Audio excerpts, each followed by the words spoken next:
ഇന്നത്തെ അറിയിപ്പുകൾ.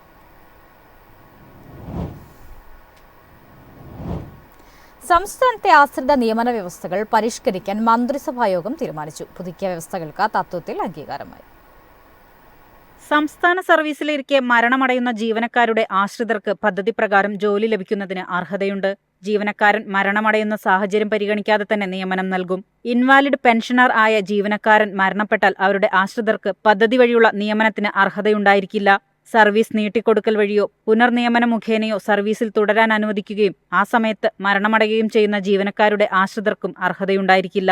കോളേജുകളിലെ പ്രിൻസിപ്പൽമാർ ഉൾപ്പെടെ സർക്കാർ വിദ്യാഭ്യാസ സ്ഥാപനങ്ങളിലെ അധ്യാപകരുടെ ആശ്രിതർക്ക് നിയമനത്തിന് അർഹതയുണ്ട്.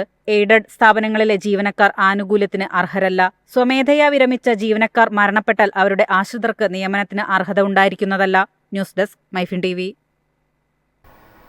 സംസ്ഥാനത്തെ മികച്ച സ്ഥാപനങ്ങൾക്കുള്ള മുഖ്യമന്ത്രിയുടെ എക്സലൻസ് അവാർഡ് പ്രഖ്യാപിച്ചു. ഓട്ടോമൊബൈൽ, നിർമ്മാണം, ഫിനാൻസ്, ആശുപത്രി തുടങ്ങിയ 13 മേഖലകളിലെ മികച്ച സ്ഥാപനങ്ങൾക്കാണ് അവാർഡ്. Tata project limited, KIMS health care, hotel Abad Ernakulam, star health and allied insurance company, Alukkas jewellery Kozhikode, Crowne Plaza Ernakulam തുടങ്ങി 13 സ്ഥാപനങ്ങൾ മുഖ്യമന്ത്രിയുടെ അവാർഡിന് അർഹരായി. സംസ്ഥാനത്തെ തൊഴിൽ വകുപ്പ് നടപ്പിലാക്കുന്ന ഗ്രേഡിംഗ് പദ്ധതിയുടെ ഭാഗമായാണിതെന്ന് തൊഴിൽ വകുപ്പ് മന്ത്രി വി ശിവൻകുട്ടി പറഞ്ഞു.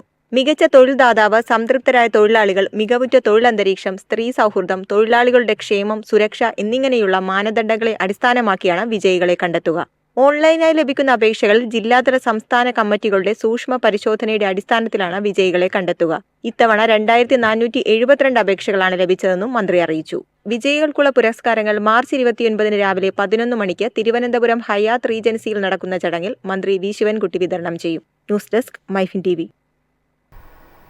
നിരക്ക് വർധന ആവശ്യപ്പെട്ട് സംസ്ഥാനത്തെ ബസ് ഉടമകൾ സമരത്തിലേക്ക്. വിദ്യാർത്ഥികളുടെ യാത്രാ നിരക്ക് വർദ്ധിപ്പിക്കണമെന്നാണ് ആവശ്യം.